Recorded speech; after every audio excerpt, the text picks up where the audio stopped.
Welcome back to the Charlotte Regional Championships. My name is Adam Doricott and I'm joined with the ever lovely Michael Canavis. Had a little lunch break and it's back for some round 4 action in the trading card game.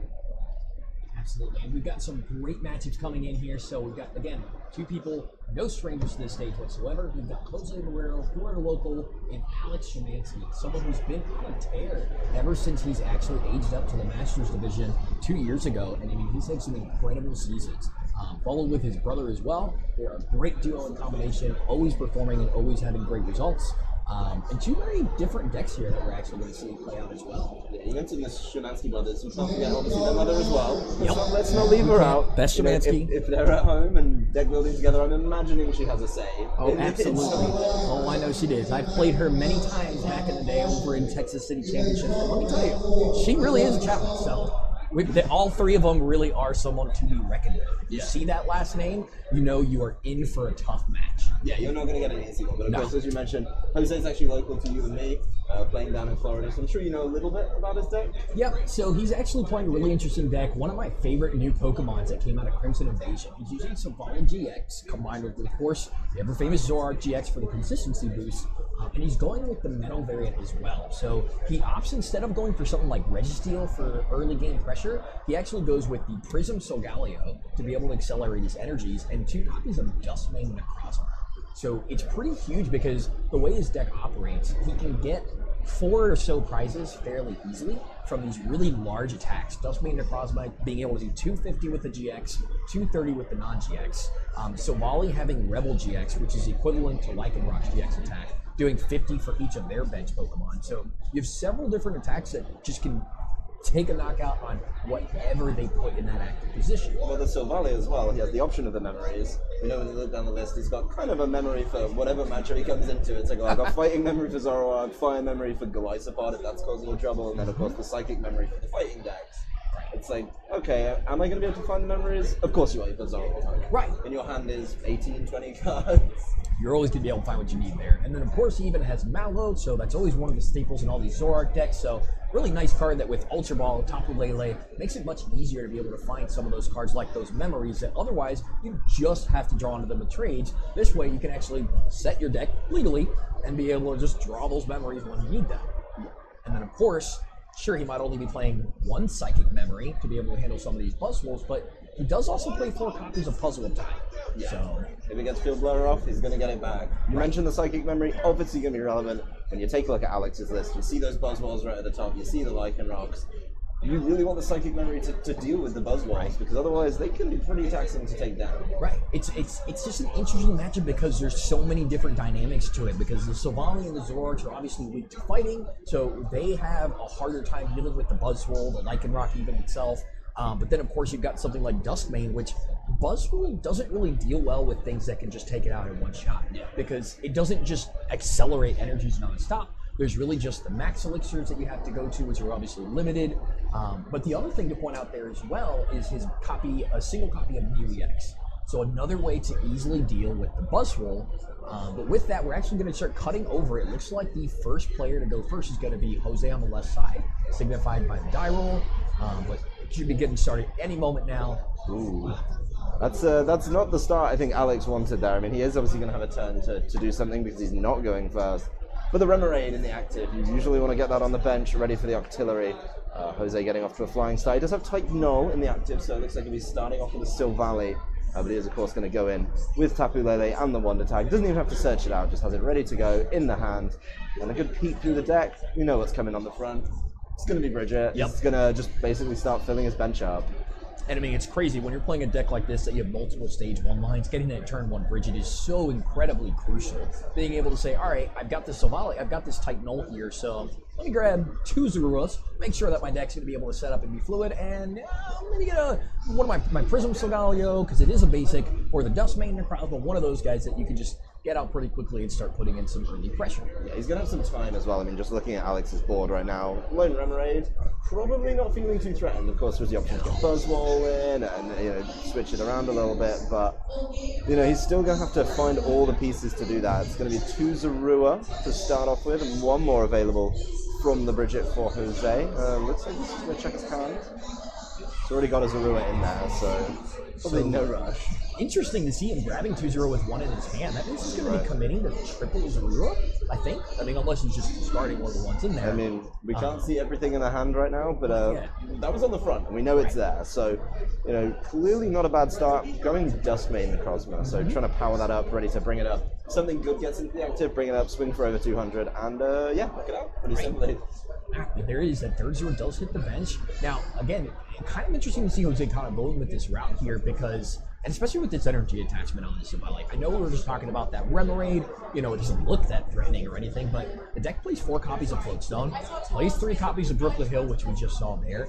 It's actually really not that hard for Jose to just, for Alex to just be like, Brooklet Hill, grab a Buzzwole, strong energy, Regirock EX, Floatstone, and just knock out that Type Null in the first turn. Well, the big thing here, you mentioned the knockout of the Type Null. We do head over to the prize camera. You see that in the bottom left.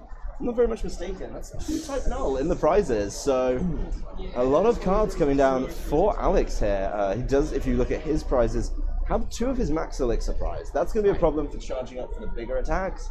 But he's not really going to need the bigger attacks if he can grab Type Null right off the bat with, you know, a nice easy attack. He doesn't get the strong energy, so he's stuck with the basic energy there, but he's going to leave a lot of damage down on it. So at this point, with that commitment to the fighting energy, it means that he cannot knock out this Type Null with any of the cards that he draws at this point.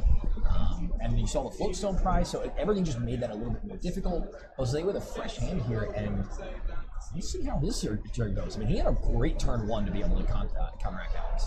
Yep, I mean, he does get the Ultra Ball from that end, so he's going to be able to grab something. Probably going to look for something to just get the consistency going again. Obviously, a Zoroark would be lovely here. Start trading away. The big thing here, I think, Alex missing a knockout was pretty huge. He does not have the strong energy in hand, but he still needs a way to get that Remoraid out the active. To help him, he's pulled the Octillery off the end, so assuming there's no end from Jose, he's going to be able to start charging that up as well. Now, seeing Jose play that Ultra Ball, something I want to point out is discarding that metal energy. Extremely important because if he can actually get his Silvally out this turn and be able to attack with the Turbo Assault attack, you get to be able to take that metal energy and attach it to the Duskmane Necrozma, wherever you want, to get the acceleration going, which is really, really important to make sure to go through. And it's not the only way he has accelerate. He does also play 2 copies of his own Max Elixir to be able to use also.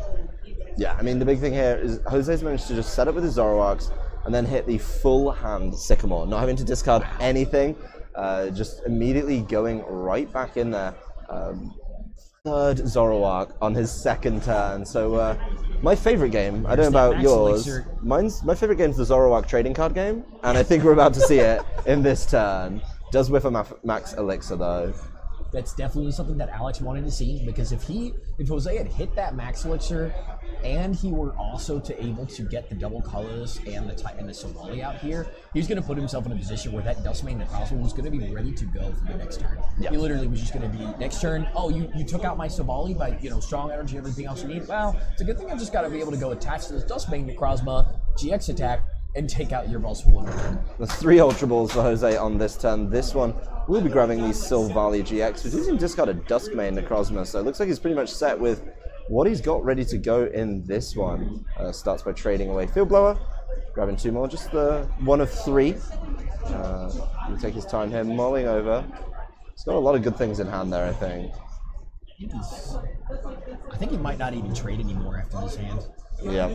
There's not really anything else that you could want here, and everything else in his hand are just good cards for the rest of the game. Well, we do see him use Silvally's attack to get the metal energy onto the Zoroark. That's definitely, I mean, I'm definitely interested to see, you know, how this kind of pans out for Jose. Not really sure what strategy he's going for by putting that metal energy there.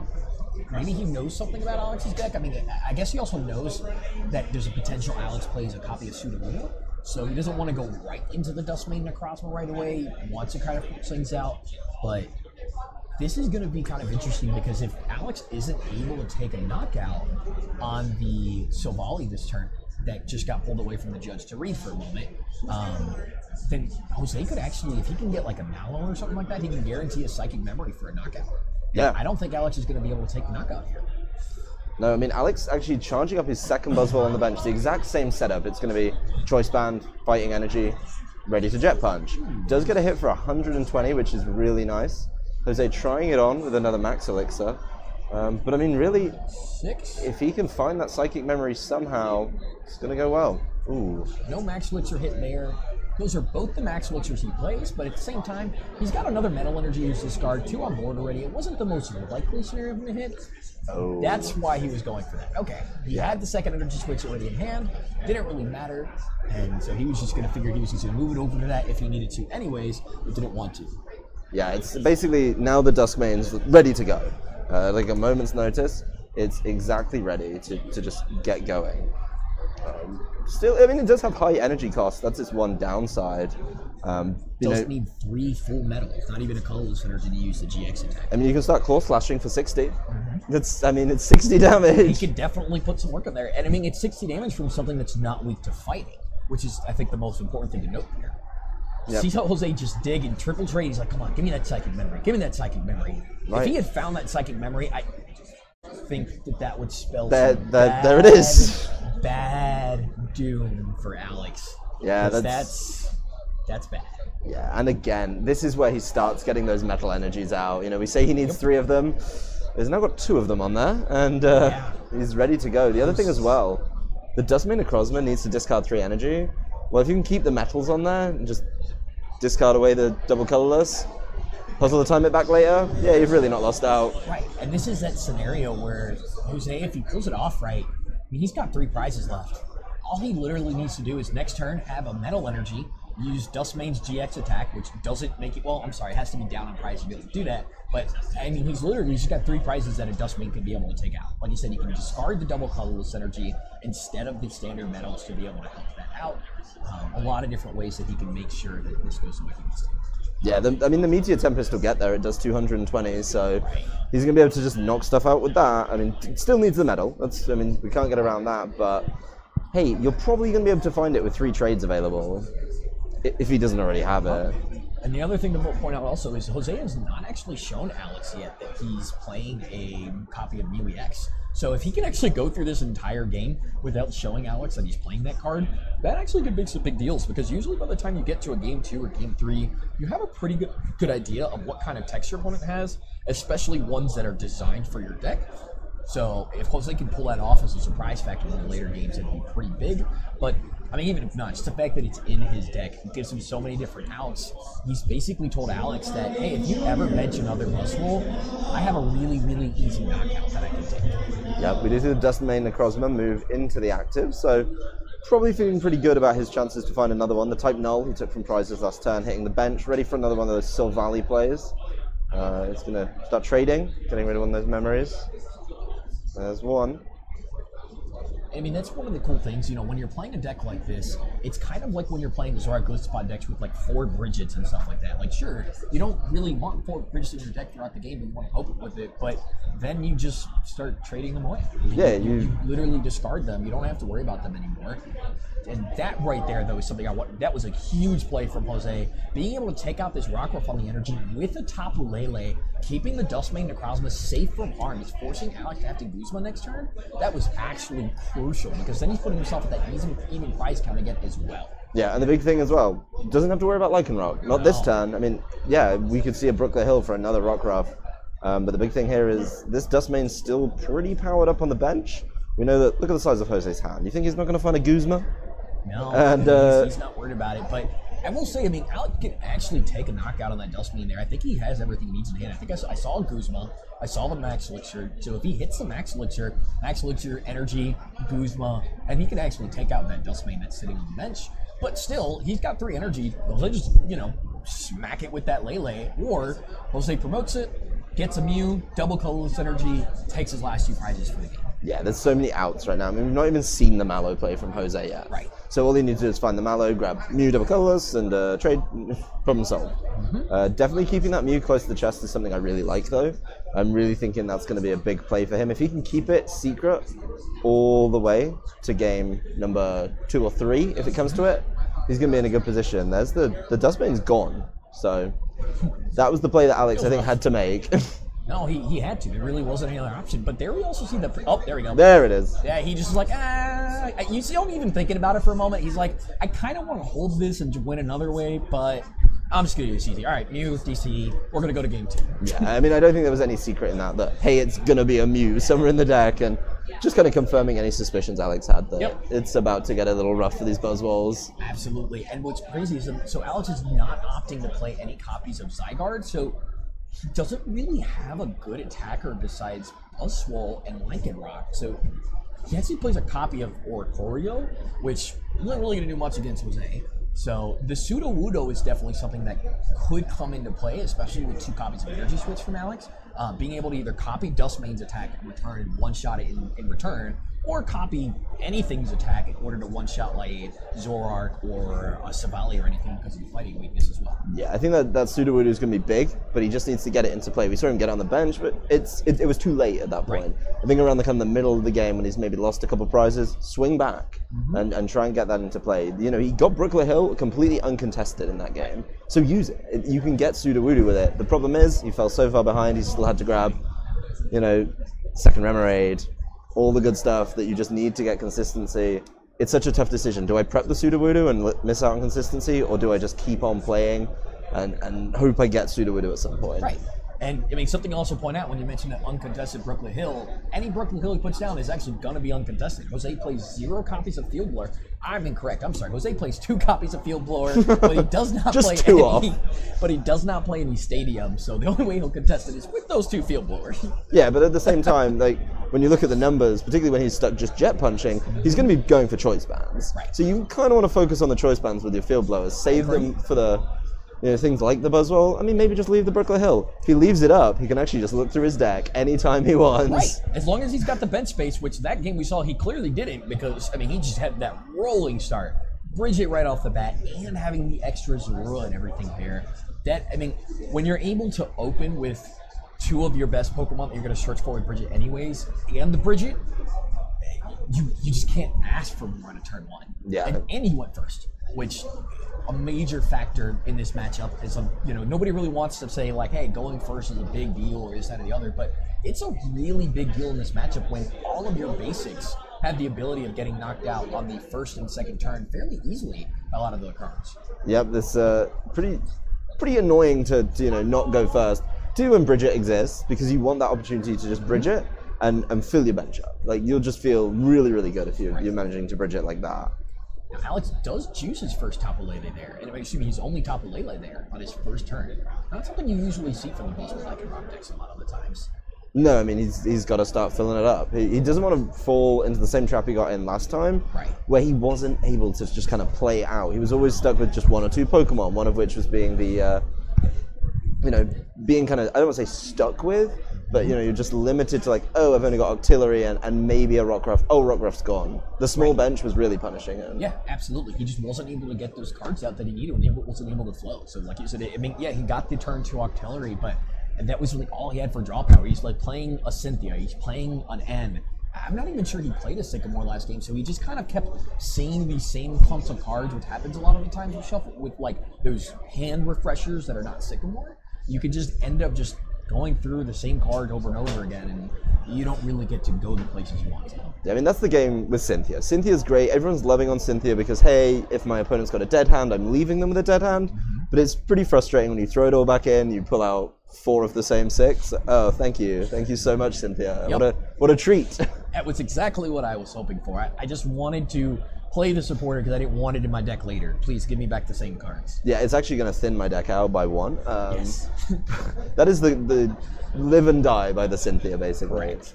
Agreed. It's a card that I really like, but of course there's always downsides to something like that. I also like leaving my opponent with dead hands. So. Yeah, you know, those are usually fun things to do. Yeah, and we do see a fuller bench this time from Alex, so I think he's probably feeling a little bit better, and Jose's actually forced. I mean, I say forced, he's just going to make the same play. Yeah, he's going to probably do the same thing. I wouldn't be surprised if we see the second type null. Sometimes you may not even care about it. You may just like completely forgo the Sovali route at all, and you just kind of put one down, and if it evolves eventually, it does. If it doesn't, you don't really matter, because there's just so many different things that Alex can do to just stop that process. Like, you know, to point out, he got the Regirock this game that he didn't have last game, which that makes a big difference on the math when coming into something like a type null. you've got a strong energy, you've got Buzzwole's base 30, you're still 10 damage short of being able to take a knockout on Titanol. There's Regirock. Yeah, Regirock's been one of those cards that sits on your bench and it just adjusts the numbers. It makes those maths so much easier for you. I mean, against a weakness, an extra 20 damage just from a card on the bench is pretty helpful. Absolutely. And I mean, we even have some other cards coming out. That Diancie is going to do even 20 damage instead of 10. I mean, some pretty neat stuff that's actually going to be coming out for some of those fighting guys. And, you know, you sit there and you say, like, how often is 10 damage really going to matter? And, well, I can tell you just from watching some of these games, a lot. Yeah, I mean, how many basics in the format have 60 hit points? Right. A lot of them. There's ones with 70 are such a rarity and you're forced to play them that, you know, you're in a pretty good position. The max elixirs in this game, I'm going to be honest, been pretty poor. Yeah. Pretty low success rate between both the players in this one. I think Jose's 0 for 2 and Alex is now 1 for 3. If I'm not mistaken. Nice. That's the ratio you want. Yep. That's typically it. You know, I heard somebody saying earlier, oh, yeah, you either hit them all or you miss them all, you know, but one guy was just like, yeah, I just hit 3 out of 4 like every game. It's, wow, why would you play anything but Buzzwole Lycanroc then? Yeah, it must be lovely.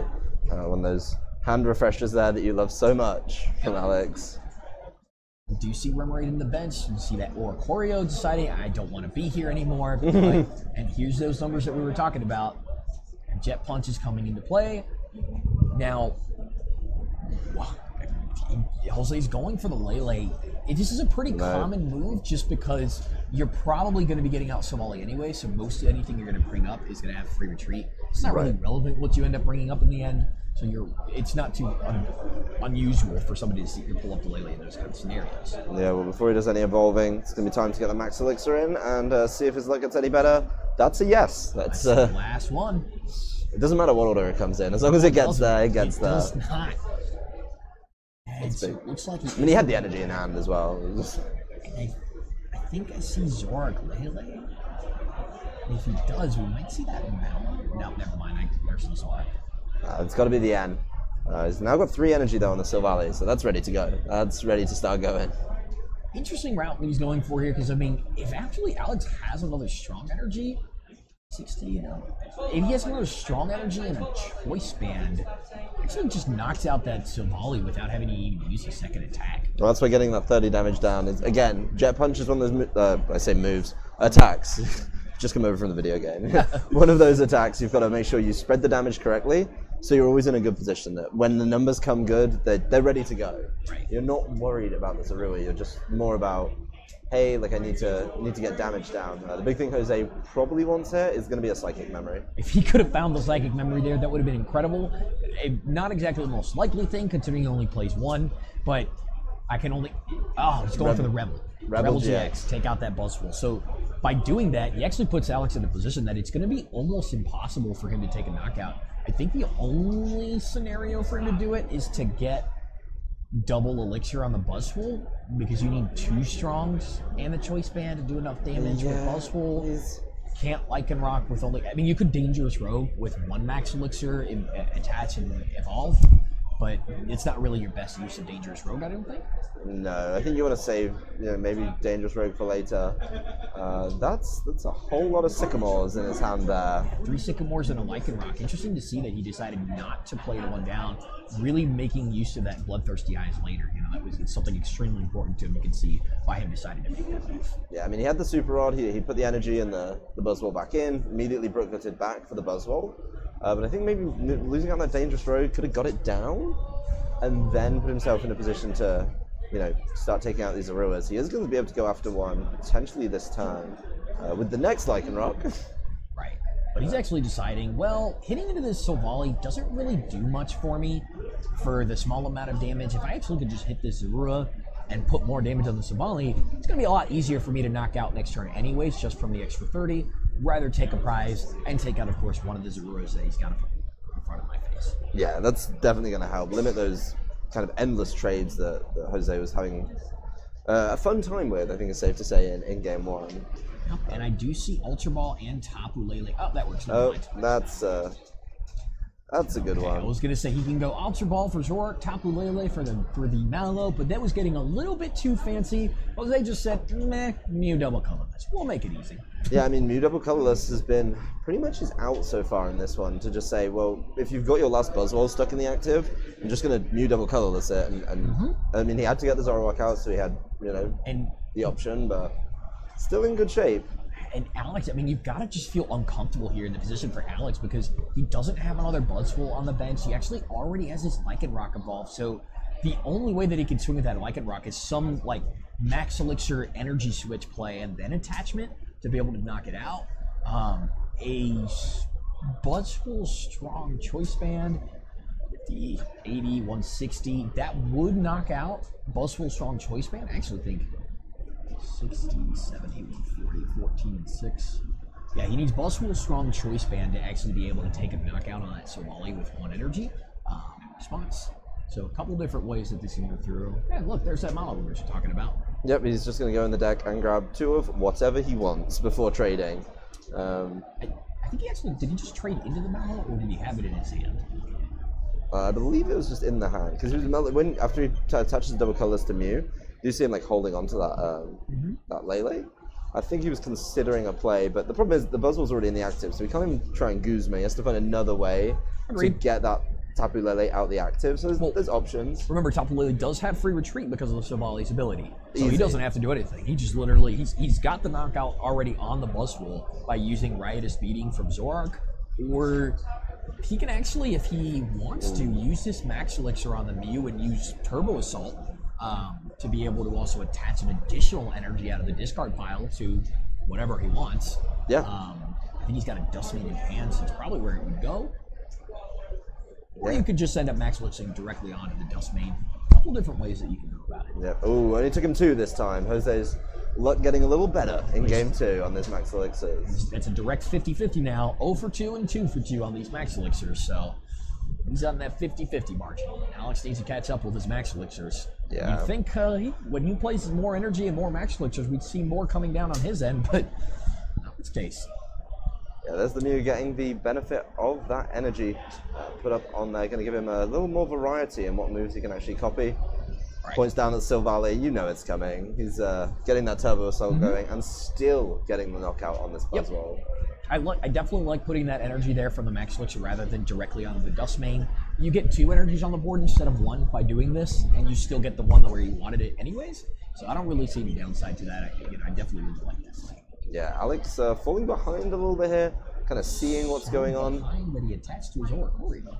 Yeah, definitely digging a little bit in this one. Oh, Oricorio knocks out the Mew. That's why. That's actually, I just figured out why the Oricorio's in the deck. It literally one-shots the Mew here with the Choice Band. Yep, that's 60, 120. Okay.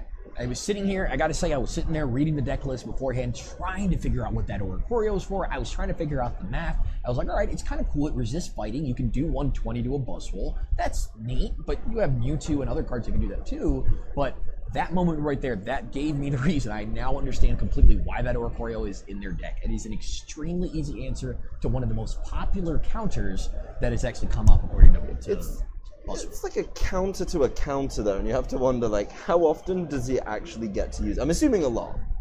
I'd say probably. I mean, I've been watching some of these last events, and there's been a lot of Mew EX running around. That's true. I mean, the Mew EX and the Mewtwo. Right. I mean, not as big a threat, and it obviously doesn't give up as many prizes, but still, it's nice to be able to reply quickly to something like that. I mean, we do see the energy coming down from the hand onto the Duskmane Necrozma.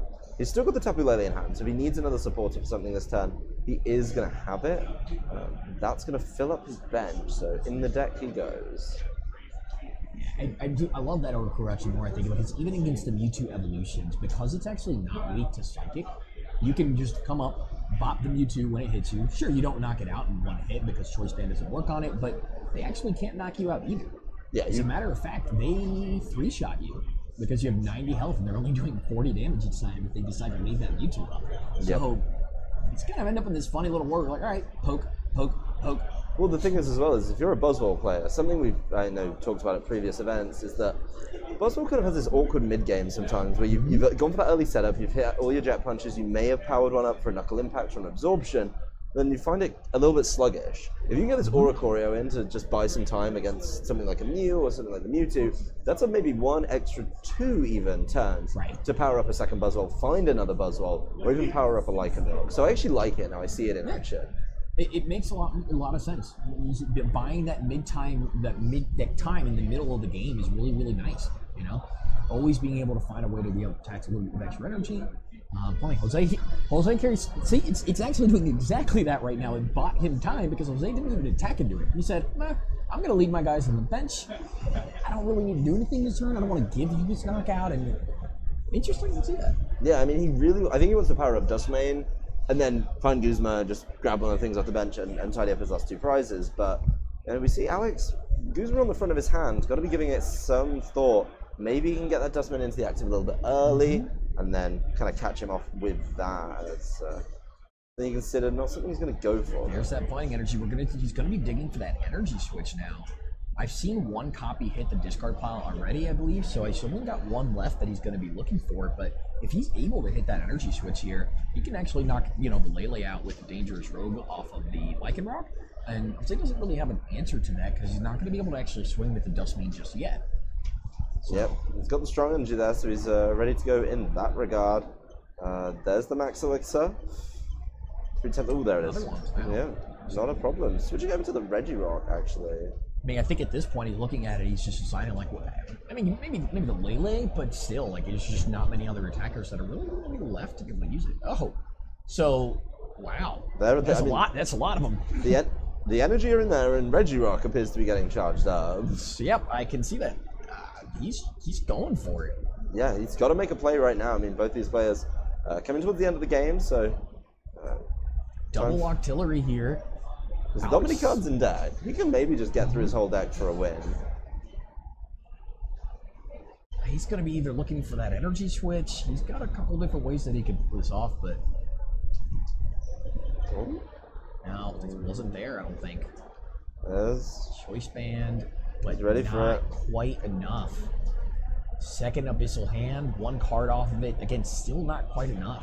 He's only going to be able to just attack into the Lele and not even take the knockout. Jose worried about that Regirock, so much so he had to read the attack on it. If I'm not mistaken, it's 3 fighting, 100 damage, Bedrock Press, and I think it's reduced 20, but it may be 30 damage. I can look it up just to make sure, but it reduces damage. How badly have your games gone that you've had to attack with Regirock enough times to learn the name of that? Yeah, I've had to do it a couple different times, actually. I've had a game where I was playing Buzzwole Lycanroc, and this was like one of the early Buzzwole Lycanroc lists with 4 Buzzwole, and I prized all 4 of them. So I just needed a basic to attack with before Lycanroc came out. So I had to do what I had to do. Genuinely, if you said Bedrock Press against me, I'd probably call the judge to check it's a real attack. We don't see Alex find it on that turn as back to Jose for the draw. That's actually a really good card to see that energy switch. He can now actually power up the Dustmane in 1 turn. I'm actually not 100% sure how many prize cards Jose is at. I'm pretty sure it's 2. They are both on 2. Okay, I'm almost positive they're both 2, but I just want to double check. Look at what Alex is. There's the Guzma attached energy switch. That's going to be the game for Jose. Yep, that is the series. There it is. Jose 2-0 over Alex Schemanske in what seemed like a difficult matchup on paper. So much fighting with this all throughout his deck, but Jose took that without even blinking an eye. I mean, fighting weakness doesn't matter when you've got Mew EX, when you've got a Psychic Memory, and in both games, I mean, game 1 he found Psychic Memory and Mew. In that game, he played a little bit differently and found Mew. That was all he needed. He found the Mew. That was enough to, because of when it was timed. Being able to take out that early Buzzwole, that gave him a little bit of pressure, set Alex back just enough for Jose to get a couple extra energy attachment in, get the energy ready for the Rebel GX to take the next 2 prizes. Again, that's what I was talking about coming into this match. It's what this deck does. It finds ways. It's all about just taking your 6 prizes. It is simple. You just find ways of taking easy knockouts. Yeah, I mean, that's all you have to do is take knockouts. The fact of the matter is, he only had to take 3 knockouts in this one. He was always able to play around and catch things. He didn't have to go through these single prize attackers, play the 7 prize game, and that makes it so much easier. I mean, Alex actually took 3 knockouts in that game. A Type Null, a Zorua, and the Mew EX. So he took the same number of knockouts, but was nowhere near. Like, it was still 2 prizes short. Because of those non-EX knockouts and everything. So With that, though, we're going to be wrapping up this round. We should be back shortly with round 5 of the Charlotte Pokemon 2018 Regional Championships. Hope you guys have enjoyed it so far, but definitely stay tuned because we have a lot more excitement to come with some of the finishing games of this first day of Swiss.